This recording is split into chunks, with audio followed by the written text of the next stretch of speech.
बिस्मिल्लाहिर्रहमानिर्रहीम। उम्मीद करता हूँ कि आप सब खैर ऑफिस से होंगे। सीन इस वक्त कुछ ऐसा है कि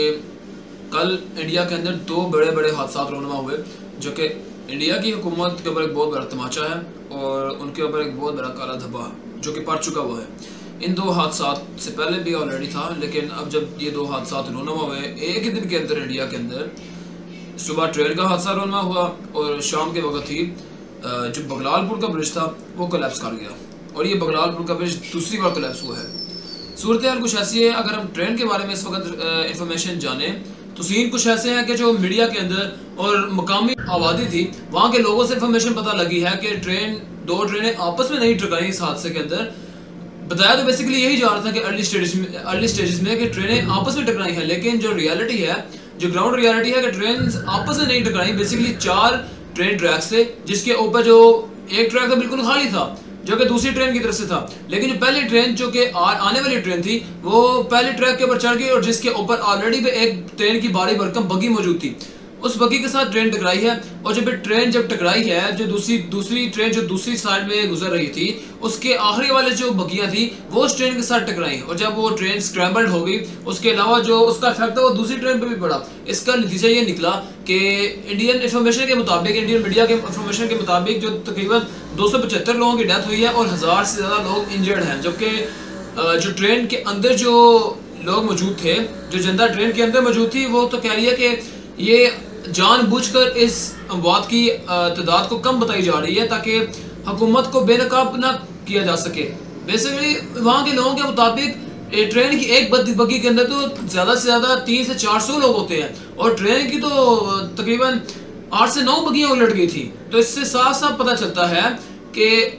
अमवात 250 नहीं तकरीबन 600 से 700 हुई हैं या इससे भी ज़्यादा की एक्सपेक्टेशंस की जा सकती हैं, क्योंकि जिस तरह की वीडियोस अपलोड हुई हैं, वीडियो के अंदर दिखाया जा रहा है किस तरह लाशों को ट्रकों के अंदर फेंक के लेके जाया जा रहा है। और वहाँ के एक आदमी ने अपना इंटरव्यू दिया था जिसके मुताबिक उसने कहा था कि मेरे ऊपर तकरीबन 10 से 15 लोग गिरे हुए थे, किसी का हाथ नहीं था, किसी का पैर नहीं था और किसी के सर की हालत ही बिगड़ी हुई थी। यानी इतने अलमनाक और ख़तरनाक वहाँ पर ये इस तरह के हादसा रोनमा हो चुके हैं इस ट्रेन के हादसे के अंदर और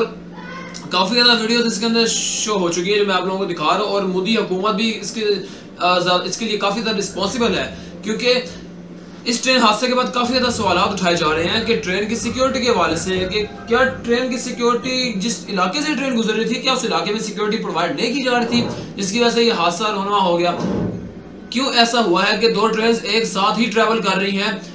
without any kind of traffic lights वगैरह एक्सेट्रा। और इन्फॉर्मेशन के मुताबिक बताता चलूँ कि वो वाहिद इलाका था जहाँ पर ट्रेन की सिक्योरिटी नहीं थी। ट्रेन की सिक्योरिटी के जो इंतजाम थे उस वाहिद जगह थी, वहाँ पर नहीं हो रहे। ज़ाहिर इतना रिस्क था वो ट्रेन ट्रैक्स के लिए, ट्रेन और वो रिस्क उठाना पड़ा एक हादसे की शक्ल और सूरत में। दादा शुमार आपके सामने पेश करूँ कि अर्ली 2000 से मतलब 2002-2003 से हादसा बहुत ज़्यादा थे जो कि आहिस्ता आहिस्ता कम होते चले गए। तो ये बात को कहना बिल्कुल गलत होगा कि इंडियन गवर्नमेंट ने सिक्योरिटी के हवाले से इंतजाम नहीं किए, इस बात का कहना बहुत ज़्यादा गलत होगा। और अगर हम कोरोमंडल एक्सप्रेस हादसे के अलावा जो दूसरा हादसा इस वक्त रोनमा हुआ है जो कि शाम के वक्त होना, जो कि अगवानी सुल्तानगंज ब्रिज का डाउनफॉल होना, उसका जो कोलैप्स करना और ये कोलैप्स दूसरी दफ़ा हुआ है, ये एक बहुत बड़ा सवालिया निशान हुकूमत के ऊपर इसलिए है, हुकूमत इंडिया के ऊपर इसलिए है क्योंकि इस ब्रिज की जो तामीर थी वो स्टार्ट हो चुकी थी 2014 से और 2014 से लेकर 2023 तक 6 दफ़ा इसकी जो तकमील को जो इन्होंने ख़त्म करना था उसको 6 दफ़ा मुलतवी किया गया, 6 दफ़ा इसको एक्सटेंड किया गया क्योंकि नाकस जिम्मेदारियाँ थी और इसके अलावा जो हुकूमत की जो गफलत थी उसकी वजह से इसको 6 दफ़ा इसकी तामीर को एक्सटेंड किया गया, कंप्लीशन को। वैसा भी बताया जा रहा था कि 4 सालों के अंदर अंदर ये तामीर हो जाएगा, 2016 के अंदर तामीर हो जाएगा ये, लेकिन ये तामीर ना हो सका। काफ़ी ज़्यादा अंडर सम सर्कमस्टांसेस ये डिसीजन को बदलना पड़ा। और इसके अलावा जो इसके अंदर लागत आई थी वो 1716 इंडियन करोड़ रुपए आए थे, 1716 करोड़ रुपए आए थे जो कि इंडियन अमाउंट में बताया जा रहा है। और इसके अलावा ये जो ब्रिज था ये अगवानी के इलाके सुल्तानगंज के इलाके को आपस में मिलाता था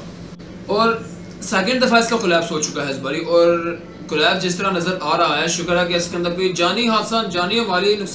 नुकसान तो बहुत ज़्यादा हुआ है इंडियन हुकूमत को और ज़ाहिर है उनकी परफॉर्मेंस पर एक बहुत बड़ा काला धब्बा इस वक्त लग चुका हुआ है। जानी हादसा तो दूसरे इंसिडेंट में नहीं हुआ, लेकिन जो फर्स्ट इंसिडेंट हुआ था वो फर्स्ट इंसिडेंट यूँ था कि 30 अप्रैल 2022 को,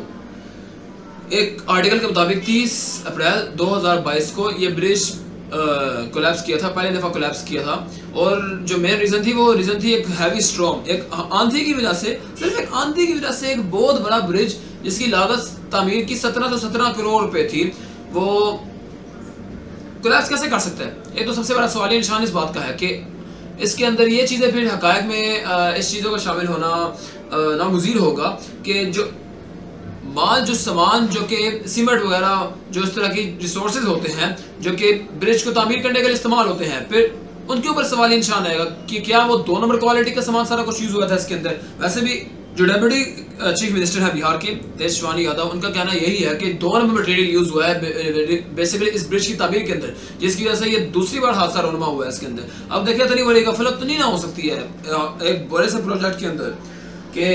4 साल के अंदर एक ऐसे प्रोजेक्ट ने कंप्लीट होना था जो 2 शहरों को आपस में मिलाता है, एक बहुत बड़े दरिया को अबूर करके 2 शहरों को आपस में मिलाता है। उस प्रोजेक्ट में एक तो बहुत बड़ी कोताही होना, 4 साल ड्यूरेशन थी उसकी और 6 दफ़ा इस ड्यूरेशन, कंप्लीशन और ड्यूरेशन को मुलतवी किया गया, एक्सटेंड किया गया। और उसके अलावा 2 दफ़ा इस ब्रिज का डाउनफॉल होना, ये अपने आप में एक बहुत बड़ा एक मसला क्रिएट होता है। और इस बात का अंदाज़ा लगाया जा सकता है कि इस डाउनफॉल ऑफ ब्रिज की तहकीकात तो होनी चाहिए, क्योंकि देखें जिन हुकूमत के अरकान ने, जिन गवर्नमेंट के मिनिस्टर्स ने ब्रिज को तामीर करने का मुआहदा, मतलब ज़ाहिर बात है मुआहदा वगैरह होते हैं तो एक चीज़ की तामीर होना स्टार्ट होती है, तो इस चीज़ के बारे में मुकम्मल तौर पर इन्वेस्टिगेशन हो चुकी हुई है। क्योंकि अब एक ऐसे ब्रिज का गिरना जो कि 2 शहरों को आपस में गिराता है, वो ब्रिज कैसे गिर सकता है एक सिंपल सी आंधी के बाद। हालांकि इस तरह की कई सैकड़ों आंधियां आती हैं मिनिस्टर्स के घरों में, लेकिन उनके घरों को आज तक कोई नुकसान नहीं हुआ। तो इस बात का नतीजा ये निकलता है कि जो मैटर, जो मटेरियल उस ब्रिज की तामीर के अंदर यूज हुआ था वो 2 नंबर था, वो जाली मैटर था। और इसके बरक्स क्यों नहीं मिनिस्टर जो मैटर्स अपने घरों की तामीर में लगाते हैं वही मैटर इंडिया के लोगों की भलाई के लिए लगाएं। अब जाहिर है इतने 2 बड़े अलमनाक हादसे हो चुके हैं एक दिन में, तो फिर बीजेपी के जो चेयरमैन है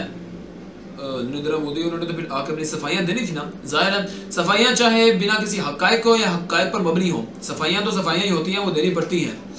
आवाम को थोड़ी बहुत तसल्ली देने के लिए। और इसके अलावा जो डेप्यूटी चीफ मिनिस्टर है बिहार के तेजस्वी यादव, उनके मुताबिक तो तहकीकात, उनका मुतालबा ही यही है कि तहकीकात लाजिमी तौर पर करवाई जाए। इंडियन सरकार चाहती है कि काला बादाम अपने ऊपर से हटवाए, तो फिर इसकी वजह से तहकीकात करना स्टार्ट कर देनी चाहिए ताकि ये तहकीकात हमें किसी मुंतकी अंजाम तक पहुँचे और इसका एक रिजल्ट शो हो पूरी दुनिया को कि बेसिकली ये हादसा हुआ क्यों था और किस तरह हुआ था और इसके मेन रीजंस क्या है।